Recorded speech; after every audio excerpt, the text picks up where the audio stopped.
Let's do it.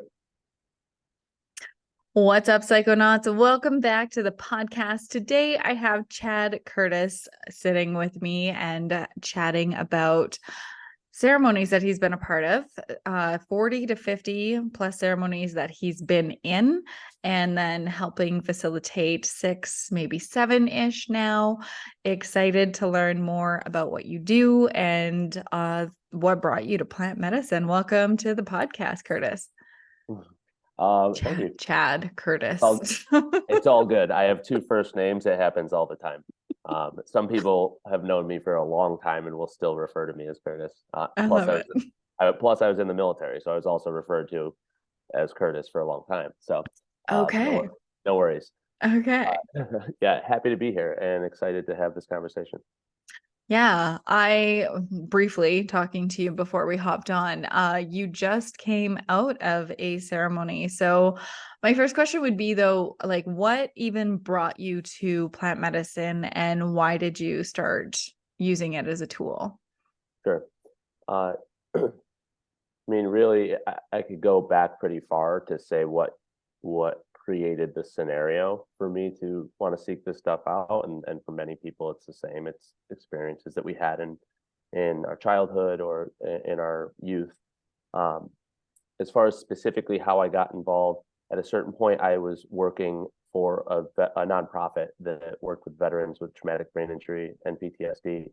And while I was there, I spent a lot of time looking into and creating opportunities for these guys to utilize more holistic type healing services. A lot of them were coming out of the VA, and it wasn't rare to have guys that were on 10, 12 medications, and it wasn't doing anything for them. They're still jobless and homeless and miserable and depressed and everything else. So there was a lot of just exploration that I was doing at that time, and plant medicine was one of the things that I was tuned into, and I just started researching and reading and listening, and I really wanted to experience it. A lot of the stuff that I brought into that program were I would actually go and do it first. So like an example would be we did a pilot program with sensory deprivation tanks, so float tanks, and I had gone and just started doing that myself. And a lot of this stuff was really new. It was interesting when I took the position. It sparked a desire in me to start reading more, and I randomly started listening to podcasts and stumbled into like meditation and journaling, and these are all things I had never done. And as a pretty reactive and angry person, and it was really funny. My wife and I had, who you interviewed before, we had a funny exchange. She was holding our daughter, who was maybe 2 or 3 months old, and it was a stressful moment. I came to the door from work, and whatever my response was just very measured and calm. And she looked at me, she's like, "Oh, you're so fucking zen," and like joking with me, It was, and I sat back for a minute. I'm like, I am like pretty calm. It was a few months of daily meditation and journaling, so that continued to fuel. And eventually, we were sitting out to lunch with a friend, and I had been talking at that point for probably, I don't know, 4 years, 5 years to my wife about wanting to go and find a community to sit with, and I just didn't really know how, and I didn't know anyone that in my circles at that time that had access. So we were out to lunch with an acquaintance who has now become a close friend, and he said something kind of cryptic about what had been doing the weekend before, and I was like, "We're in a medicine ceremony." He goes, "Do you go?" And I was like, and I go, "No, I don't, but I'm interested." And so he connected us with the community that we work with now, and yeah, and the rest is history. Mm-hmm. And it's like it's a big gray zone everywhere right now, right? Unless you're in like Costa Rica, Peru, like those countries. So obviously people don't want to be like, yeah, I work with psilocybin on like a regular basis or ayahuasca or whatever, right? So it's definitely there's some legalities around it, but at the same time it's such a beautiful medicine, and to bring in like the PTSD and like all of this stuff that you've seen, obviously. Like, so like what else have you seen with like, was it the people that you were working with like in the army, or like how did you get into As that? far as far as me going and actually sitting in medicine ceremonies, like who did I see Yeah. there? This was me. I never by the time I actually got found my way into this community, I had long since left that position. Okay. Um, so I wasn't doing anything with that anymore. And and really a lot of my work in this space is based on my childhood more so than my military service. Um, Mm, the military for me in and of itself was it brought challenges into my life, but I wouldn't classify it as traumatic for me. Um, I didn't see live combat. I didn't have it. There's no experience like that I was working through. What I can say is that my time in what it did was it enhance the parts of me that were already wounded through childhood. My sister and I grew up in a really abusive home, in with a lot of traumatic experiences throughout our whole childhood.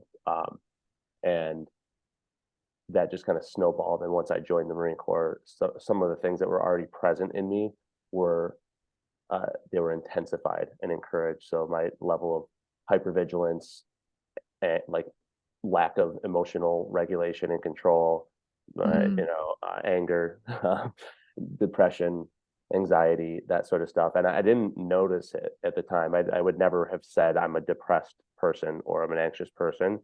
And I still shy away from those sort of labels. I don't find them incredibly valuable. Um, then we start to define ourselves as those things rather than just an experience that we're having. hmm. It's good that you can actually see that and like step into it, because the masculine seems like it's the don't cry, like be strong, don't be a girl, right? So Right. it's awesome that you actually went into that and stepped into it. So what was your first plant ceremony then? I sat with psilocybin, and the community I'm in refers to as grandfather. So I did actually back to back. I did a grandfather ceremony, and then the next day, a heart ceremony, which is MDMA. Mm. Yeah, there's so many like words and names and all the descriptions. And in Canada right now, they're like switching grandmother ayahuasca to mother ayahuasca. And I'm like, I'm not okay with this, because to me, it's disrespecting the medicine. Like you're Hmm. bringing your grandmother to another country and calling her mom. Like, no, that doesn't work, right? It's interesting. It's interesting. I'm like, those Canadians, gotta love it. So had you done psilocybin recreationally before you went into a ceremony, or no? No, I had done MDMA recreationally prior to that, but I had not done psilocybin before that. No, most of the Okay. drugs that I did like I was a big sex, drugs, and rock and roll and violence was Oh, my okay. like. So it was booze, sex, drugs, and violence that when I was younger, that's the way that I felt, um, either allowed myself to feel alive at all, or those are the ways that I escaped myself.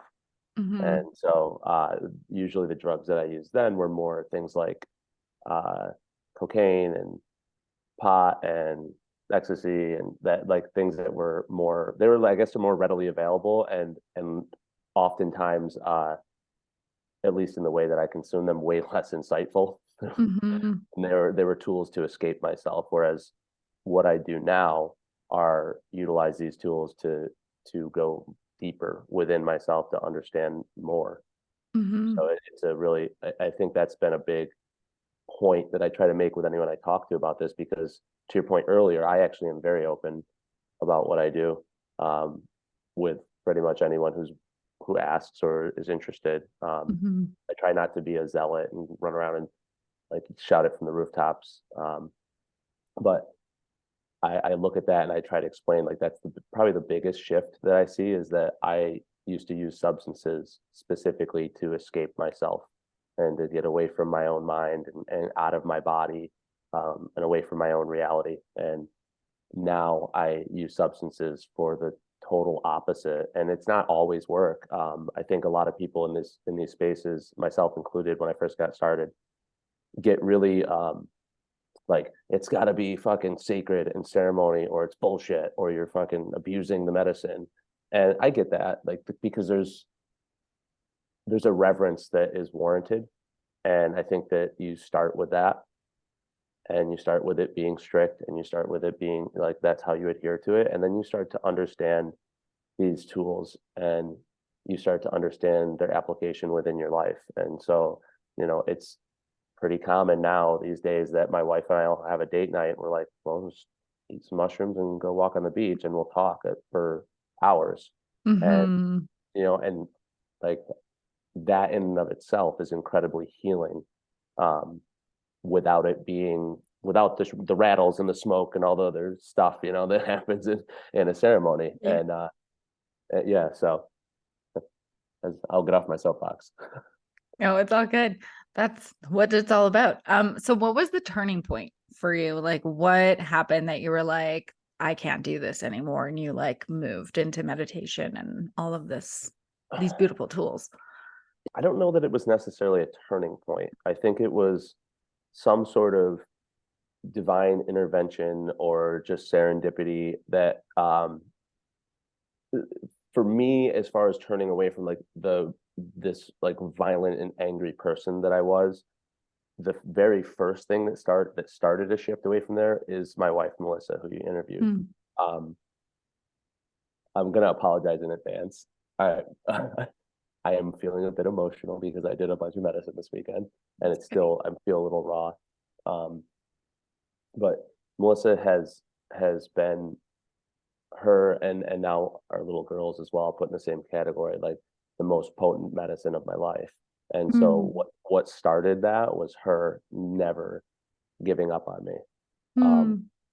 and then where a big shift happened was the birth of our first daughter, for me.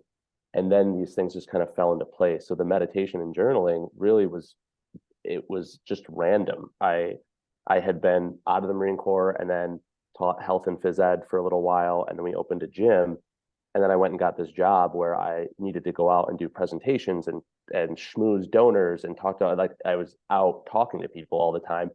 And I'm like, I've just been living in my fucking sweatpants for the last like 10 years. I don't have anything to say to anyone. I hope I can swear on this. Yeah, Um, you can. but I was like, what am I going to tell them? How much I just clean and jerk yesterday? Like they don't care, So I'm like, I better start reading and have something interesting to say. And that was what I started listening to Tim Ferriss, and he was talking about the 5 minute journal and meditating and stuff, on the Headspace app or something like that, I think it's called. Hmm. And so I just started with that. And then when I had noticed with the short story I shared earlier, it dawned on me like, I am like showing up a little bit different because I didn't notice. It's kind of like slow weight loss, right? Mm. Where someone runs into you that you haven't seen them in 2 years, and you lost 50 pounds, but you lost 50 pounds over 2 years, where you're just like, Yeah. you're acclimated to it. And the person that runs into you is like, oh my God, what happened? You're like, oh yeah, I forgot. It was kind of like one of those things. And then I just kept going. I kept Mm. exploring personal development. I kept exploring learning. Um, I never really read before that, and now we have just, I don't know, we have hundreds of books, and I enjoy reading. And so that all of those sort of things were bringing me in that direction already, and getting to plant medicine was just, I feel just like an inevitable step for me. It was just a matter of time. Mhm. So I hope that answers your question. Yeah, it does. That's awesome. And I love like the weight loss journey. It's like, yeah, like you totally start to shift into this totally new person. And when it's weight loss, people can see it physically. But when it's something like meditation and breath work and like moving your body, it changes like your mindset and how you're showing up. So that's a really great reference. I love that. Yeah, yeah, Yeah. So you've sat in the intake, you said like 40 to 50 ceremonies. yeah, something like that. So I would love to know like what medicines have you worked with? Which ones do you really enjoy?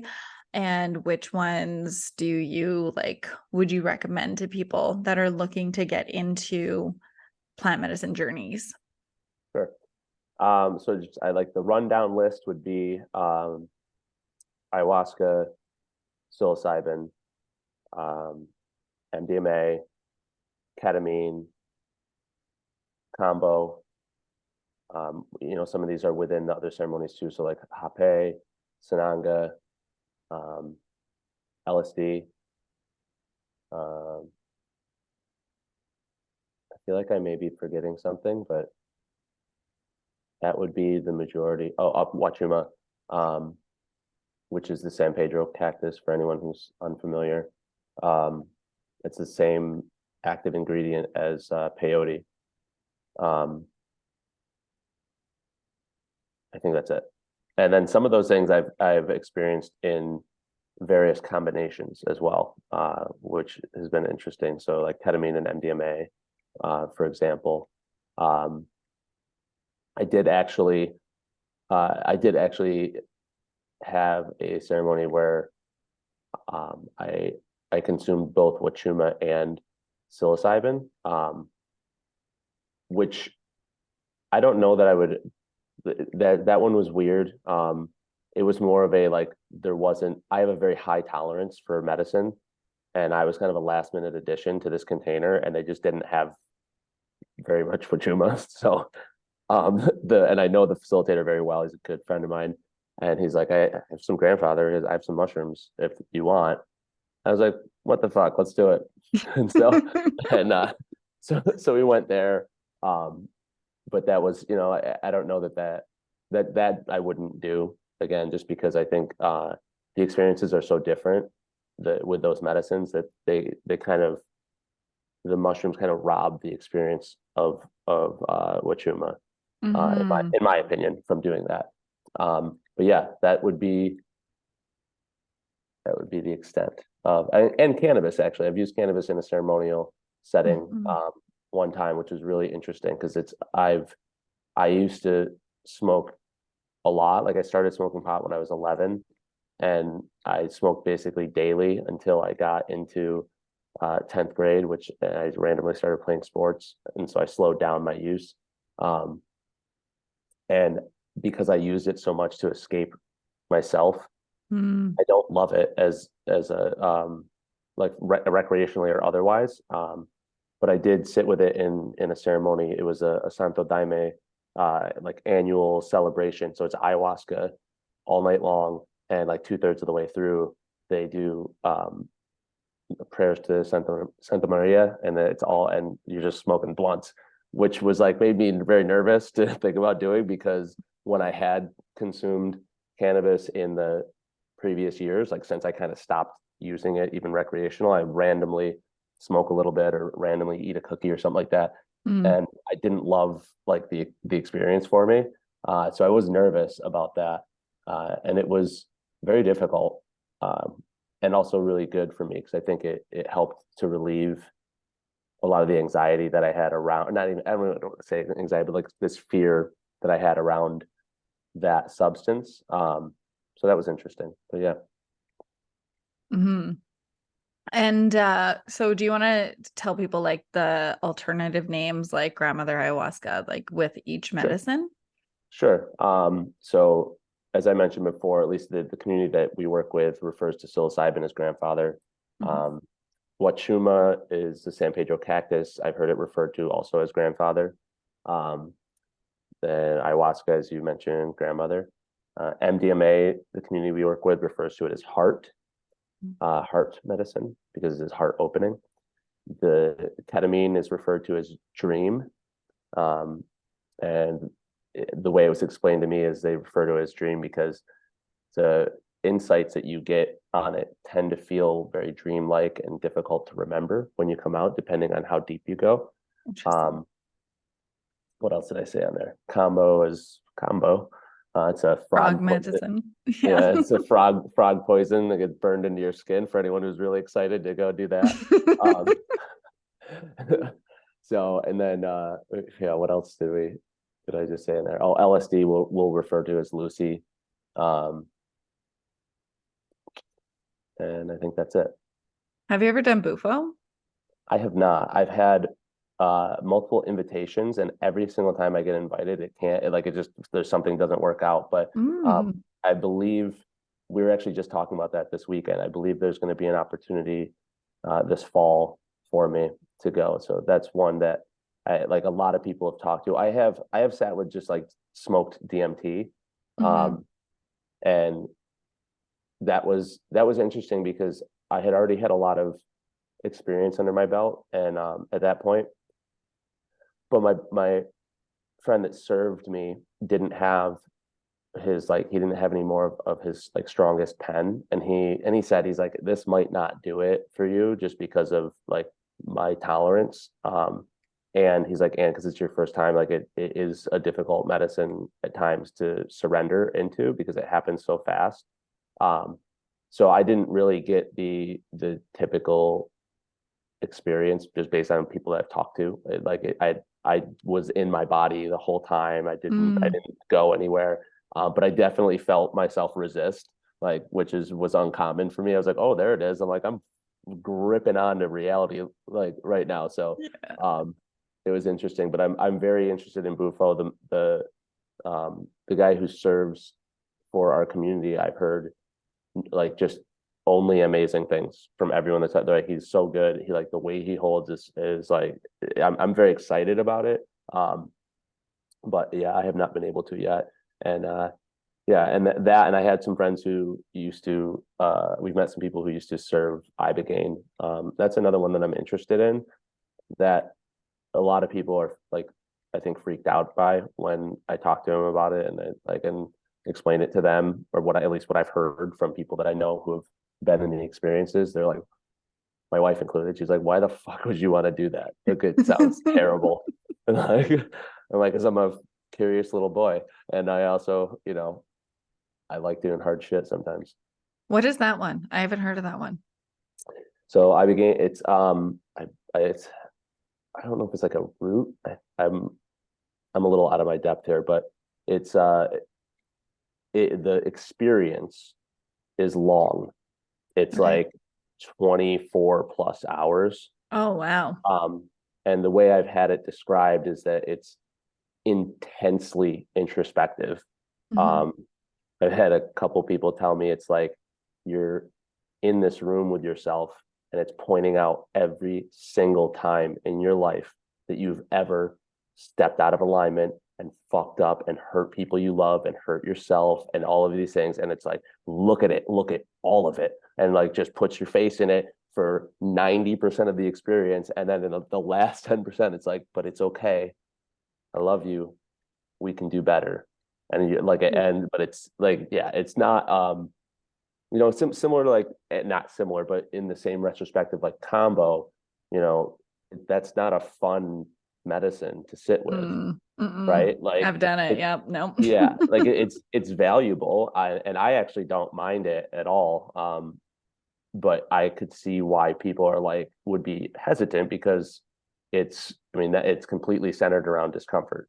Like, Mm, you know, hmm. um, for most people. I have a friend who the first time she sat with combo, she was like, this is great. I feel really good.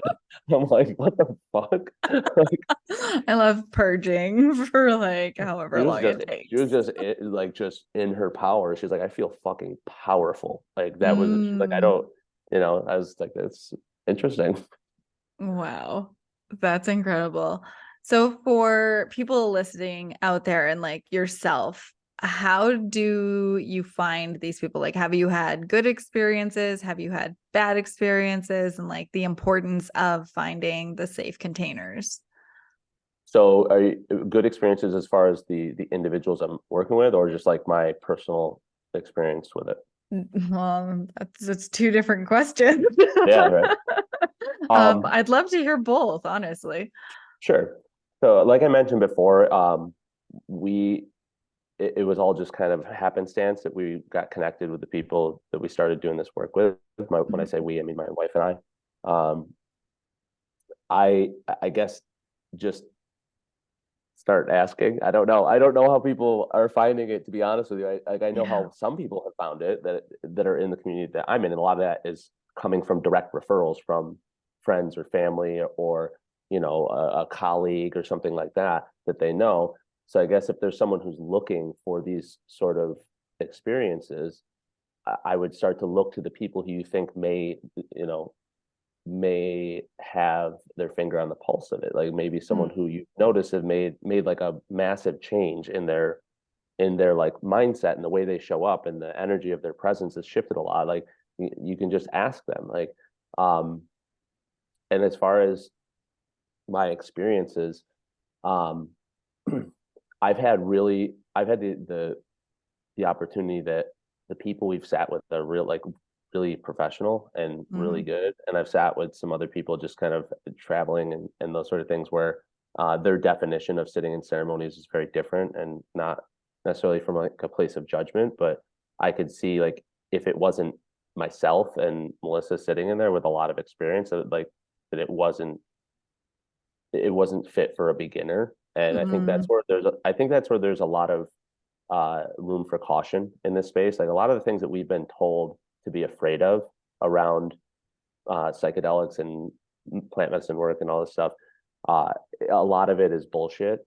Like the vast Mhm. majority of what we've been told. Yeah. However, there are risks and there are things to be very aware of. We're just not informed about those things. We're told about like the things that aren't actually a legitimate concern, right? And so um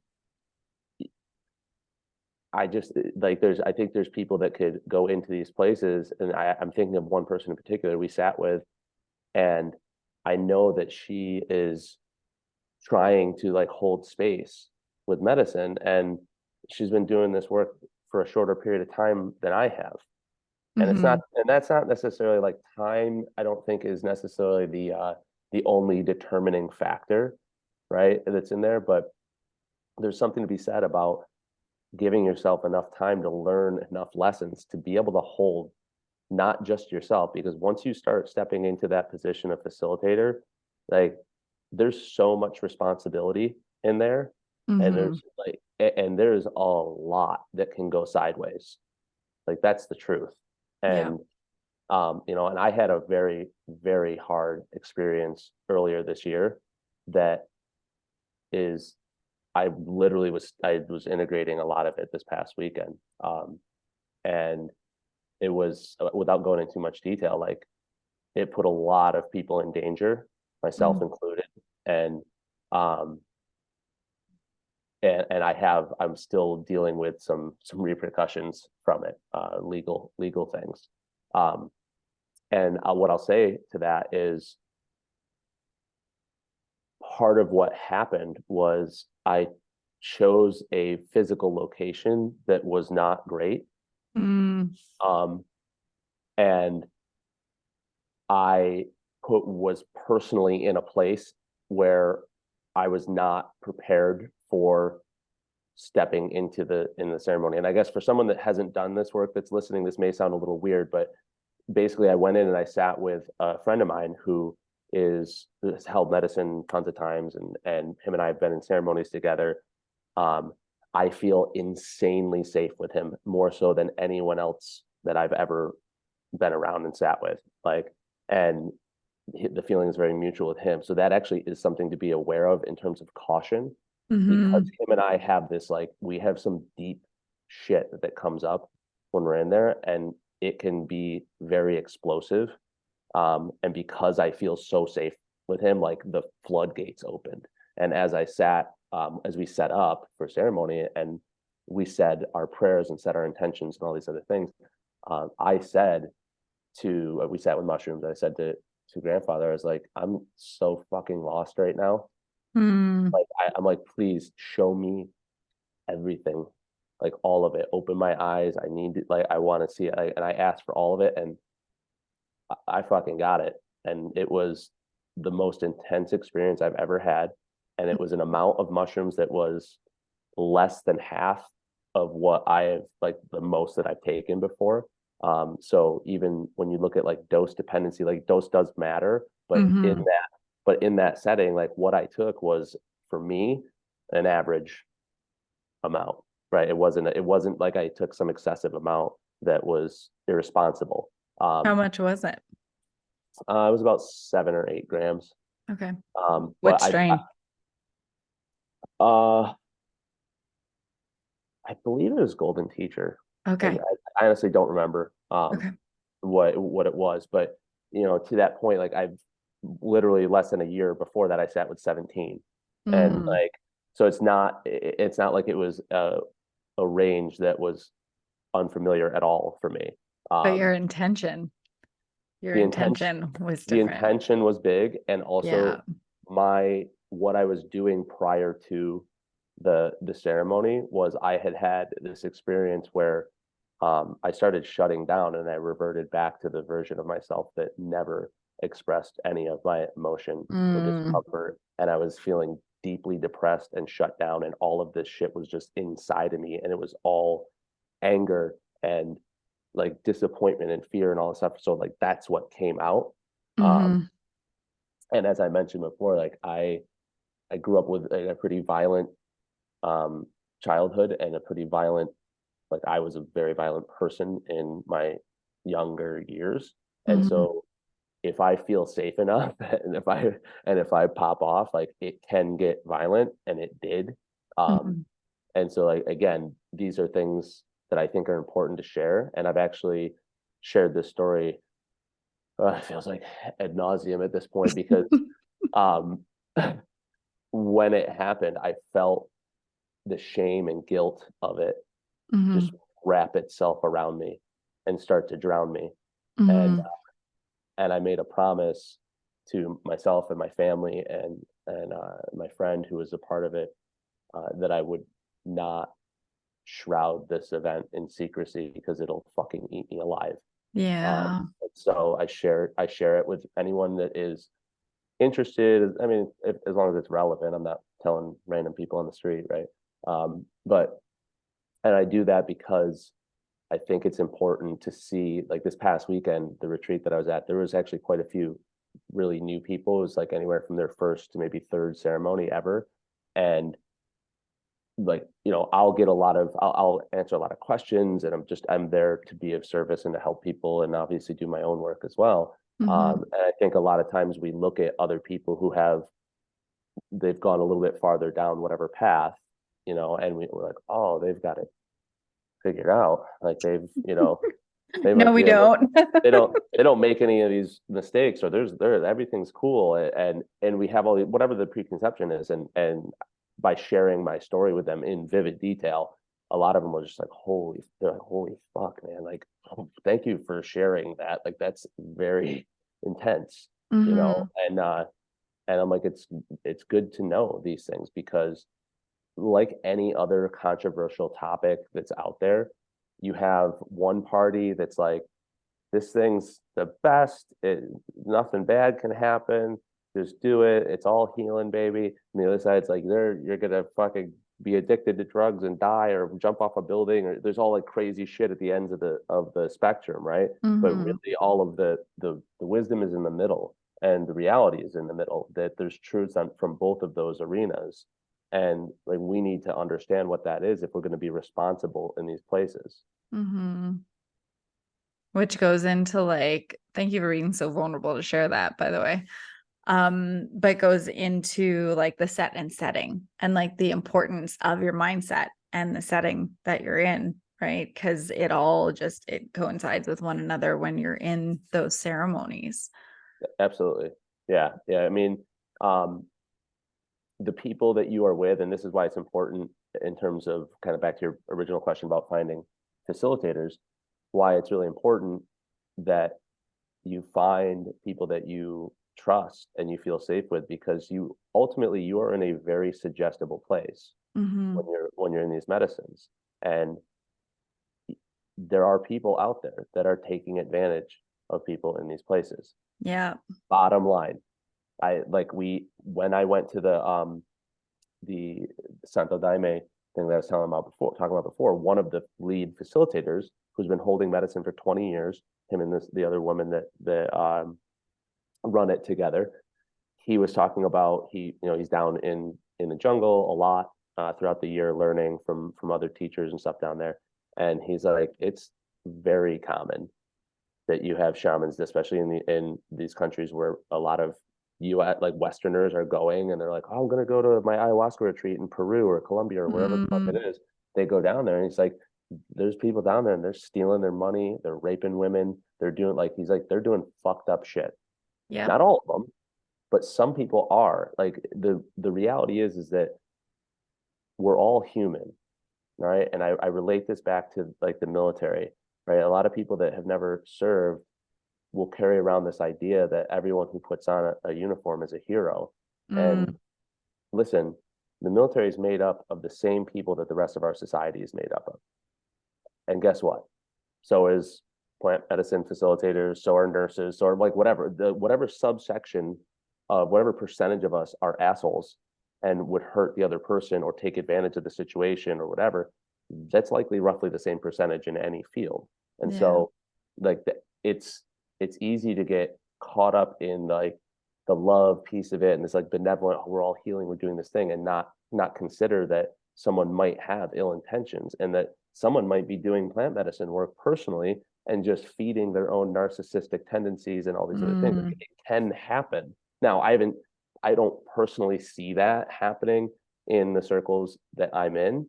Um, and I'm still aware that it's a potential that's out there. I'm aware of it in myself. I actually had a conversation this past weekend with one of the facilitators. Uh, her and I, like, we connected a lot. We had a lot of conversations, um, and I just had this like question sitting in me, and it has been for a while. And I've had a couple of people ask me about like whether or not I ever intend to like hold medicine myself personally, and my answer thus far has been no. mm, I don't really have that intention. And lately it's felt more like a I don't know. Um, and I don't know what that means.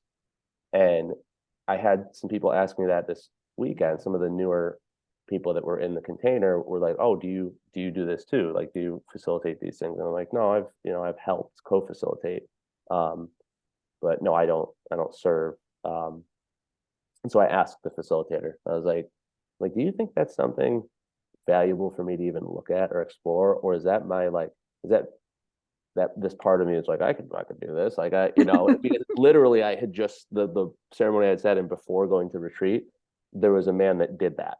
Like mm, we went around at the end, it was his share, and he like does his share. And at the end of it, he's like, I'm here. I'm ready to do this.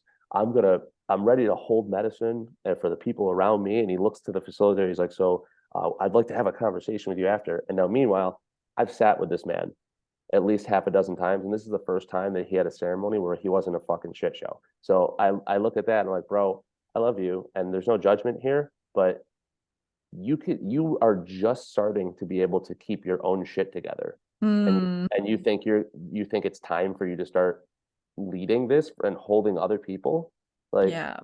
no. And so I asked the facilitator I was talking about, I was like, I just want to make sure that I'm not like having this delusional, thought pattern. So like keeping ourselves in check around the ideas that pop into our head or that are planted into our head, I think is very important.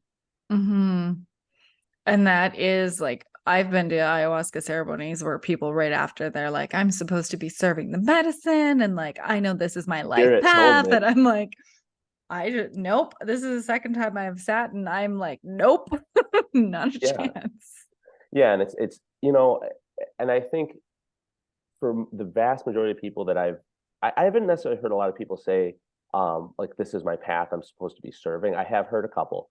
Mhm. But what I do hear a lot of is, like, I'm bringing this to everyone. I gotta get everyone in here. And that's like, people are excited. It comes from a good place. They're excited about um, the positive side of what they're Yeah. experiencing. And ultimately they want to share it with people that they love who they know are suffering.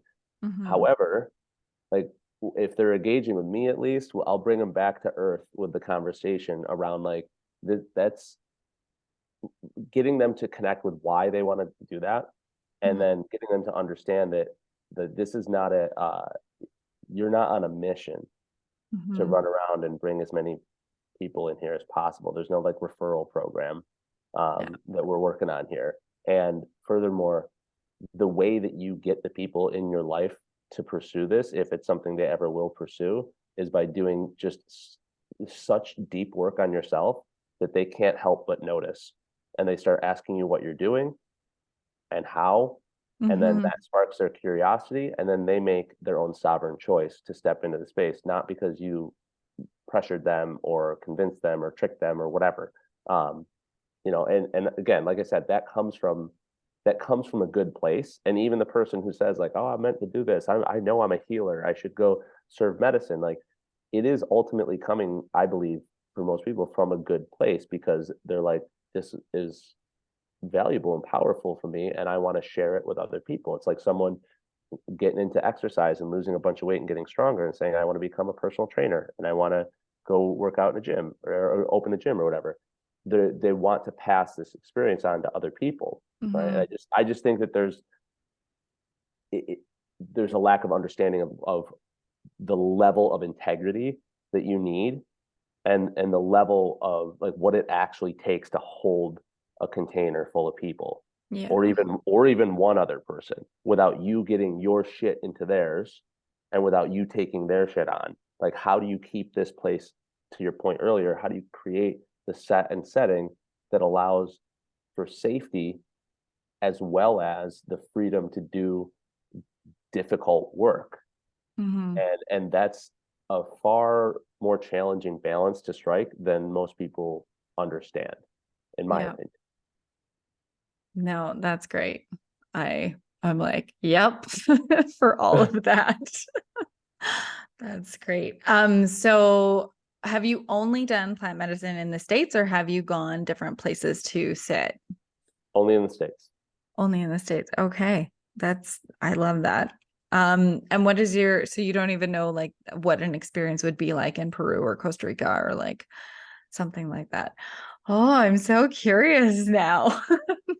Because I also talked to Katie as well, and she was talking about like different scenarios of the plants coming like to a different country and they act differently. So if you Mhm. go to the other country, then they are going to act differently, especially when they're in their homeland. But it's the same way with like food and people and like everything, right? So why would a plant medicine be any different? Like mangoes don't taste the same in Canada as they do in Costa Rica, right? Yeah. So yeah. Yeah, And I can't then speak to that, but I'm you sure there's some truth there. yeah, possibly. And then so facilitating, like have you only facilitated with ayahuasca then? No, never with ayahuasca. I've I've helped. The only reason I've really had the opportunity to like to co-facilitate and assist is because Melissa and I hosted several like mini weekend retreat at Hmm. our house. Okay. Um, and in that setting, I was helping because we had one facilitator come up and he was very comfortable with me stepping into that role. Mhm. So with that regard, I've assisted with ketamine, MDMA, and LSD. Um, Mhm. like I'm a solid helper in every other container that I'm in. So like you said you spoke with Katie, like her, I've helped her and her husband a number of times in their containers with psilocybin, with chuma. Um, Mhm. yeah, so like that, but that's more just like, hey, can you come sit with so and so, or can you help out with this thing? Like, I'm not like doing anything. I'm not actively up like searching for something to do or whatever. Holding space is a big deal though. When you can like sit with somebody while they're in that, that's to me, that was the biggest transformation during an ayahuasca ceremony for myself. Yeah, So, and I've done a lot of that. Like, I actually was talking to a friend this past weekend who she was recalling a ceremony that we were in, um, probably like a year or so prior, and she was like, "I just remember you sitting there and you're holding this other woman that was in the ceremony," and she's like, "And you held her for like 2.5 hours," and she's like, "And it was like so beautiful to watch you guys and the way you held him." And I know exactly what she's talking about. This woman had deep, deep trauma around her, like her parents, and they put her in a cult, and she was like tortured and all this other shit. And we sat there, and she worked through all of this stuff with like her dad, and she was like, "You're literally like reparenting me right now, like the stuff mhm. that I was saying to her and the things like." So like I've had a the opportunity to have a lot of those sort of experiences with people, and I'm fortunate that they feel comfortable. um, it's a really interesting evolution for me to witness that, for so long, for the first 12 years of my marriage with my wife, I did not make her feel safe. Mm. I didn't hurt her physically or anything like that, but I was unpredictable and I was violent and I was a liar and I fucking cheated on her and I like I didn't beat her up, but I did everything else mean, Mhm. and so I she didn't feel safe with me for a long time. And now I'm in this place where she absolutely does. Like her and I are so good. And beyond that, I go into these containers and um, people feel, both men and women feel incredible. Like it's expressed to me often. It's not me saying that, oh, these people feel safe for me. Like they just tell me like that, and I don't even really notice it. It's kind of like the meditation story that I shared earlier. I'm not like trying to be safe for anyone. I'm just doing my best to show up authentically, like who I am, and Mm. being open and vulnerable. And by doing that, it creates a sense of safety and trust that is difficult to do otherwise. Two of my friends from this past weekend they were laughing. I walked over, they were like mid conversation, and one of them was talking about a guy that she had met, um, who was telling her like how much integrity he has, and we were laughing about it. I was like, that's things like that are funny because if you had that much integrity, you don't have to tell people. Right? They just know. Like They just know. if you make people feel safe, you don't have to walk around the room and be like, I'm a safe person to be around. Like Lion that, doesn't have to tell anyone it's a lion. right. So it's been an interesting shift to watch, but I think like in order to do that, there's there's a degree of openness and vulnerability that you have to demonstrate in order to hold space for people. Hmm. And there's also there's also a degree of like of needing to understand what you're doing when you go and you hold for someone, whether it's physically Mm. holding them or you're energetically right there or sitting with them. um, that it's very easy to rob that person of their power. And this is one of the things that I learned really early on with this work, and why I was allowed to help like co-facilitate in a relatively short time compared to some other people that were interested in it and that were not welcomed to do that. Um, it kind of ruffled some feathers. But one of the things that I learned early on was like, if I go over to this person and I put hands on them, especially, um, and they don't need it, Mm. I'm now becoming their savior. That's not Yeah. why they're here. They're here to save themselves, to heal themselves. Hmm. All you're doing as a facilitator or co-facilitator or even a participant who is um, maybe been around the block a few more times, like myself, who can be called on to assist. The only thing you're doing is trying to create the environment for each individual to do their own work. Hmm. Sometimes they want help Yeah. or need some comfort sometimes, but you need to be able to discern that while you're in there. And that's not it's way easier said than done Hmm. because your own wounds come up. I've seen this happen a number of times where people are like constantly going to hold someone or doing all these things and they have to be asked like, hey, you gotta like give them some space. And thankfully I've had, and it's again from good intentions. Like I shared a story over the weekend with a couple of people that were at retreat about I had gotten COVID. It was a couple of years ago, and after I recovered, I was sick for like a day, and then I felt physically fine, but I went into like a massively deep depression, like deeper than anything I could really remember. And I think also when I used to get that depressed, I also drank and um, you know, used drugs to like escape it too. So I don't know if it was just more intense because I don't do that anymore. Um, but either way, Melissa ended up getting me into. There happened to be a ceremony that weekend, and Mm. and like asked if I could get in, and she got me down there.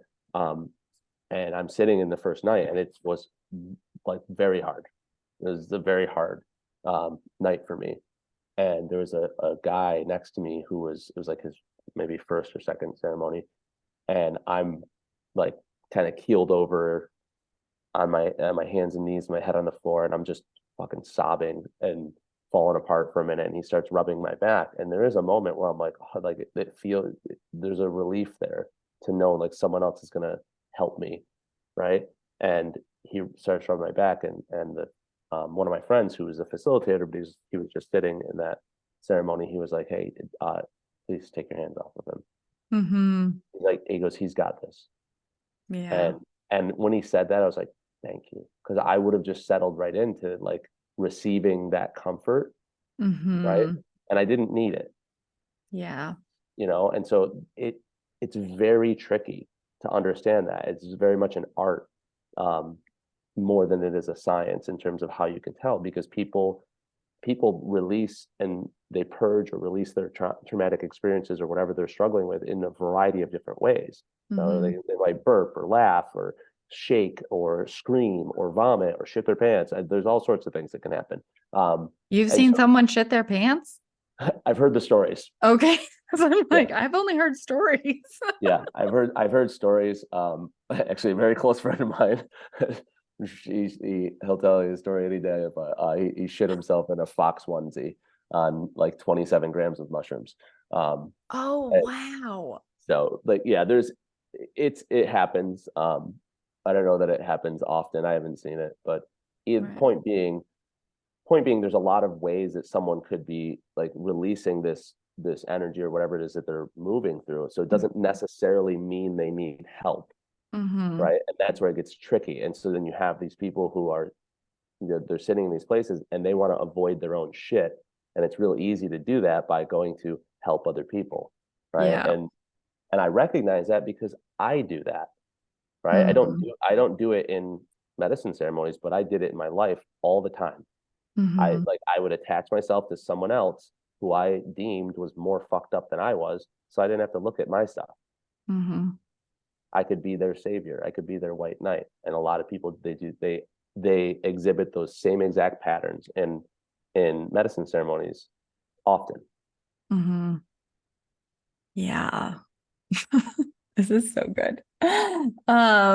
Okay. I had a question asked to me the other day, and I'm gonna ask you the same question because I was like, that's a really great question.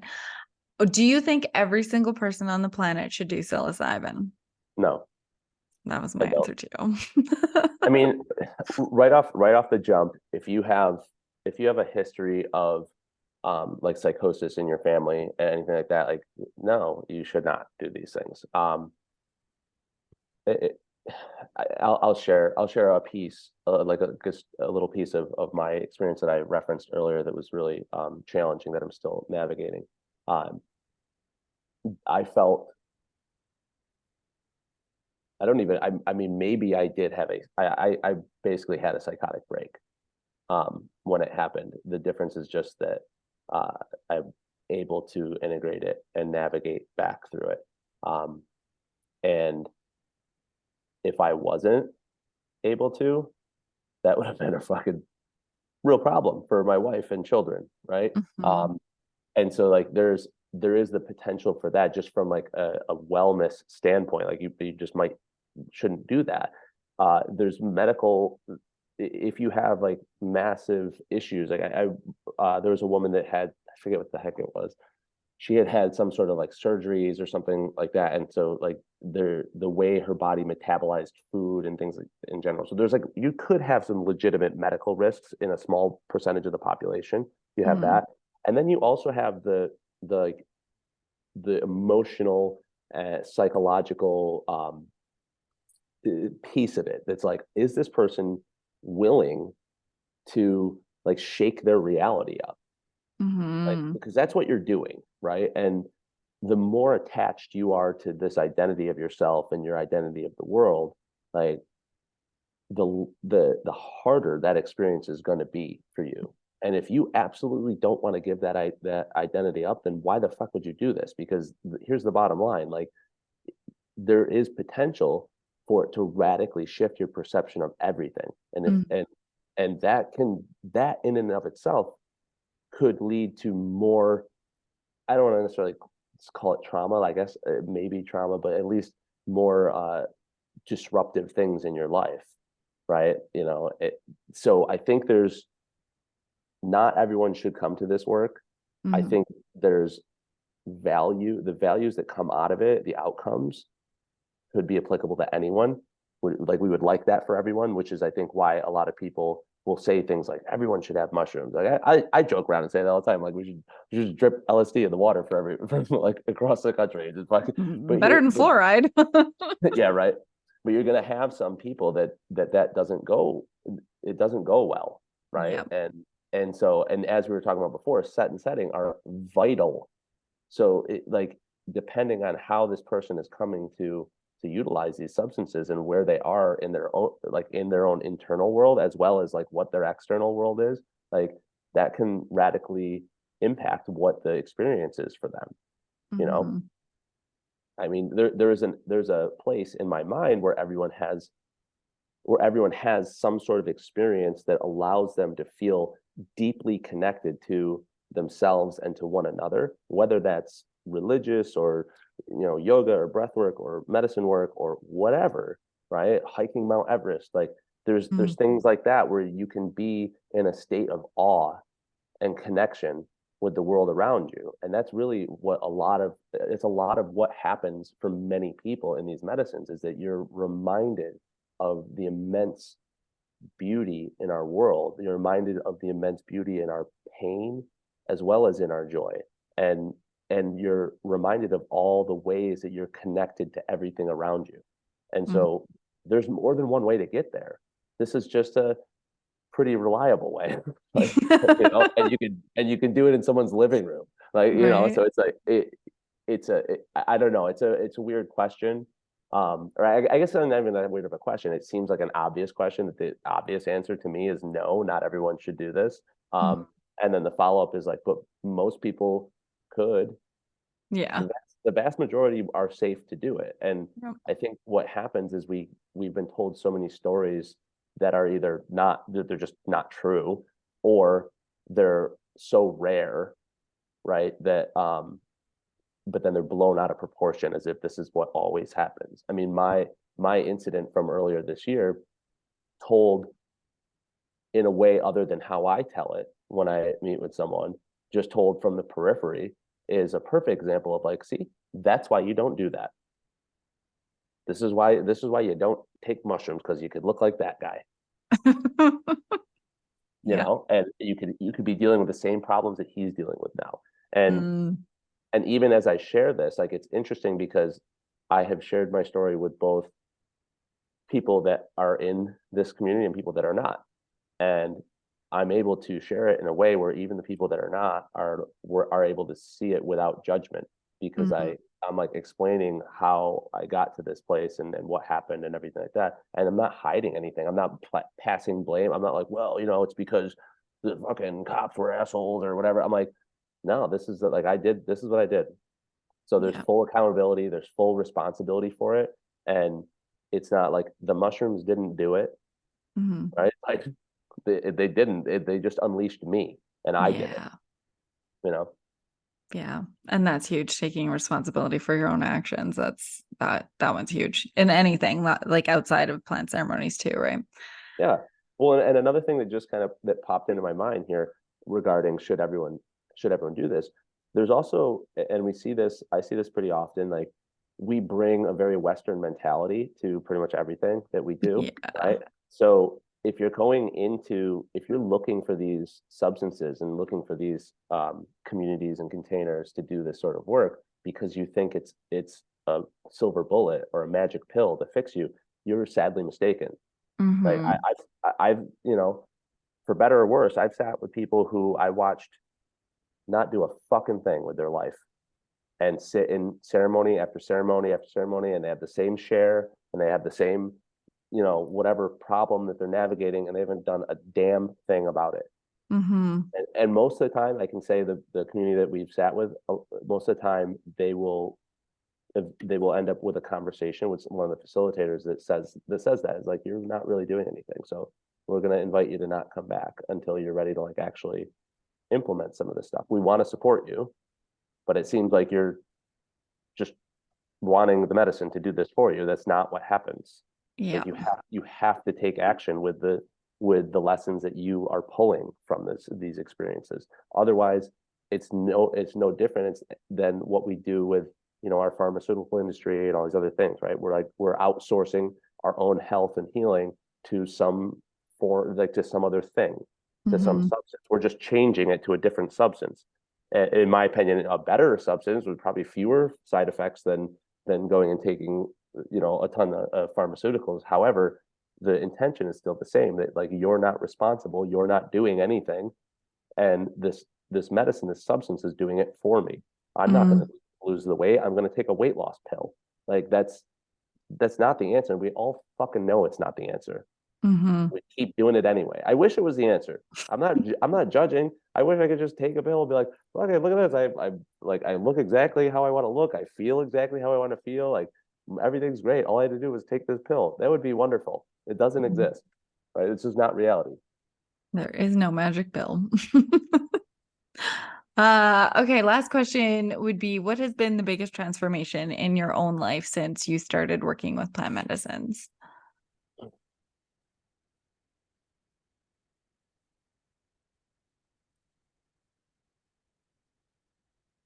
That's a difficult question to answer because that could be a whole interview in and of itself. It really could be. I think that my ability to simply observe and feel everything has grown immensely, and from that place, I can start to create change, recognize patterns, recognize things that are working, things that are not, and I believe that a lot of times in these spaces, these communities with people that do a lot of medicine work or they facilitate or whatever, they speak in a way that's very like ethereal and like, oh, and it's just like where someone who doesn't know anything about this is like, what the fuck are you talking about? Right? What language are you what speaking? what is being in alignment? I don't even know what that means. Like the everyday person, and I don't know who you're trying to reach with your audience, but this is something that does frustrate me from time to time. But I also view it as like part of who I am in this community because I'm not that person, right? I'm not. I try to speak in very like grounded 3D like terms so that like what are we going to do with this shit, right? Yeah. You're talking to spirits and gods all day, but like you're not paying your fucking bills or feeding your kid. Like what? Let's figure out how we apply this to the right here and the right now. And for me, I've cultivated this ability to sit with all of it, and that was a lot of what this weekend was for me. Sunday was one of the most productive ceremonies. That was the second grandmother ayahuasca ceremony. That was one of the most productive ceremonies I've ever had in my life. And it was literally a perfect representation of darkness and lightness, of good and evil, bad, like whatever, however you want to phrase it, right? The entire first half of my day was deeply disturbing and dark. It was one of the more difficult things I've ever done. And the second half was the opposite. And for me, the light is where I have a lot of work to do because I have identified for so long with the dark parts of me, with the bad parts of me. That's who I was. I am this thing. I am a bad person. I am a liar. I am a cheater. And I define myself as those things. So when darkness comes up for me, typically it's pretty easy. I don't want to say easy, but it's familiar to me to move through.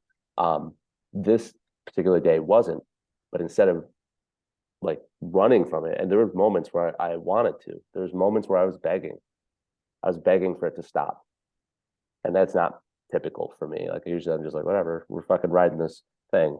It was really difficult, and in those moments I talked to myself a lot. You're in you went through the Enlifted program, right? Yeah, so I talk to myself a lot, and I use a lot of those tools during plant medicine work, a lot of the language tools. Oh, wow. And because I'm speaking to my subconscious, and the words we use, they fucking matter, like deeply. Yeah. And when I'm in that place of absolute pain and fear and discomfort, I'm like, feel it, Chad. feel all of it, feel every last bit of it, all the pain, all the misery, everything. Feel it throughout your whole body. See it and look at it. And the more I do that, the more I come to a place of observance. And in that place, I'm centered. And in that centered, I'm not trying. I was talking to someone this past weekend about it. I'm like, I'm not trying to be happy. Happiness is joy. It's an emotion that comes through us and it comes and goes. You can't stay in joy forever, right? And it's unrealistic. What I'm trying to cultivate within myself is peace, is to be centered and grounded in the storm at all times, whatever it is, right? And so when I remind myself to just feel and observe, I can come back to that place and then I can get to work. And I do the same exact thing when it's a positive experience. When it went into the light, it was the same thing. I was like, feel this, Chad. This is joy. This is what joy feels like in your body. This is what pride feels like in your body. And so I'm constantly observing and feeling over and over and over and over and over again. Because for most of us that find our way to this work, we've been patterned so deeply via our experiences and the things that we've been taught by ourselves and our family and the world around us and society and blah, blah, blah, right? Those things are so deep within us that they require constant reminders and constantly coming back. And this is obviously all my opinion, but constantly coming back to the physical sensation in our body and observance of like, what is causing this? What is this? What is this thing that I'm experiencing right now? Oh, this is pain, right? When I sit in an ice bath, this is cold. This is what cold feels like. And just these little conversations. And when I'm in ceremonies, I'm literally talking to myself out loud oftentimes. Right? This is what it feels like to receive. This is what it feels like to receive without holding. Can you receive love without holding on to love with a white knuckle grip?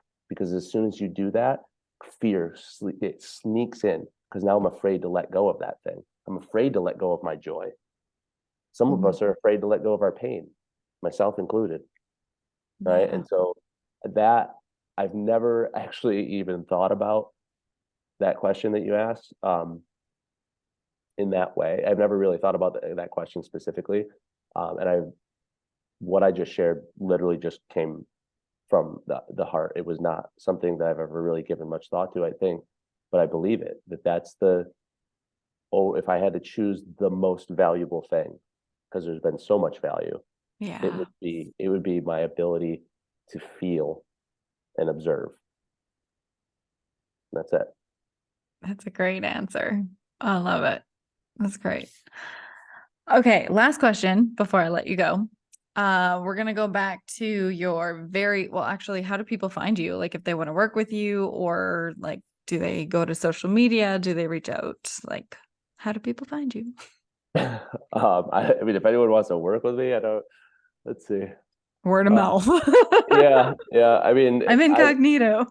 Especially in this realm, like I wouldn't say that I'm working with anyone, but if someone is interested in finding people that are holding space like this, or if they just want to talk and ask questions, because I've done that a lot with a lot of people, especially hosting at our house.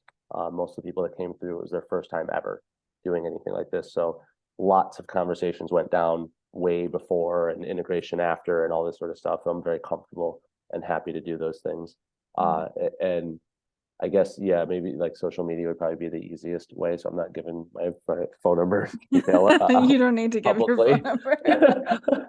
I was about to do it. I'm like, I don't honestly really care, but I'm like, maybe not the best idea. That's also where I get in trouble. And it's also where my experience is often different in these places because, and why I'm really happy that Melissa ended up deciding ultimately to start doing this work with me, because I was a wild motherfucker when I was younger. So like, I have way less apprehension about doing shit. I'm like about to be like, well, my phone number is this on a podcast. It's gonna go out the internet for all these people. I'm like, whatever. I don't like it. Doesn't necessarily bother me, but I'm like, I guess there's probably some downside to that I'm not thinking of. But that's how I entered medicine work. And my wife, Melissa, who you interviewed, is the opposite. Like she was like, I'm not ever doing Yeah. that. Like she's very concerned. So when you have someone on each end of the spectrum, we can both offer insight into that. But yeah, I would say Instagram is probably the best. Uh, I'm not super active on it, but I do go on there and I check my messages and stuff. So my Instagram is the Chad 1124. Okay. I love that you So had to look at your phone to go find it too. You're like, this is how active I am on it. yep. That's great. Thank you for noticing that. Very Um, observant. I am active enough that if someone does want to reach out and ask a question, like I will Yeah. I will get the message. I check it most days. Okay. And I will get the message and I will answer and go from there. And yeah, I'm happy to connect people with anyone that I know that may be able to help them. And I'm also happy to answer any questions that I may be helpful with. Yeah. Guiding people towards the safe spaces. That's my goal. Yeah, that's a good Awesome. goal. What was Awesome. the final question you had? Final question, going all the way back to your very first ceremony. If you could give it one word, what would you give it?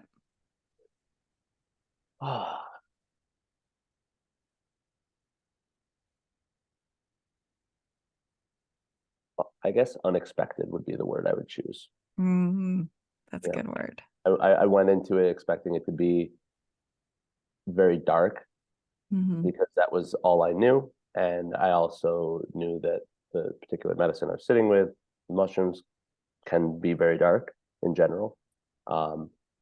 And it was just a great lesson in not that you can't know what it's going to be necessarily. Like whatever plan you might think like I know what's going to happen. Like the medicine's going to take you on the journey that it's going to go on, and there's Mm-hmm. definitely there's ways to dance with it, and there's ways to guide yourself through it.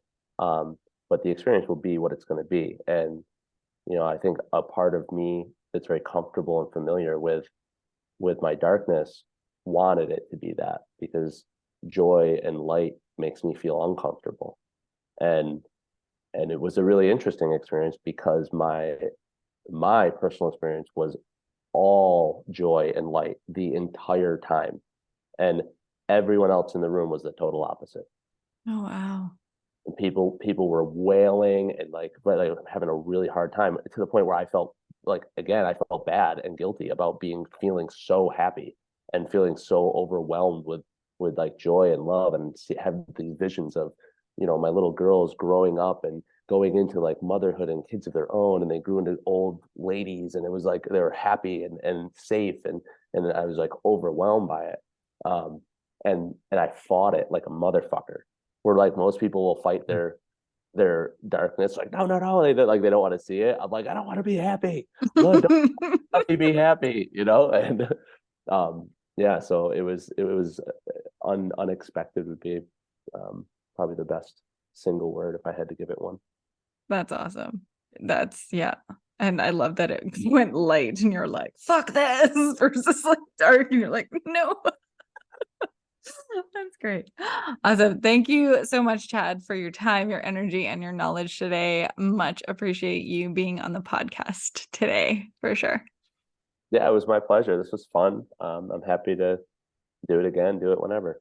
I Yeah. love talking about this stuff. It's very important to me, and I think there's a lot of value in it for people. Yeah, there's definitely like I'm like, yeah, we could definitely record another episode because 40 to 50 ceremonies, you have a lot of knowledge for sure. So thank you. Yeah, my pleasure.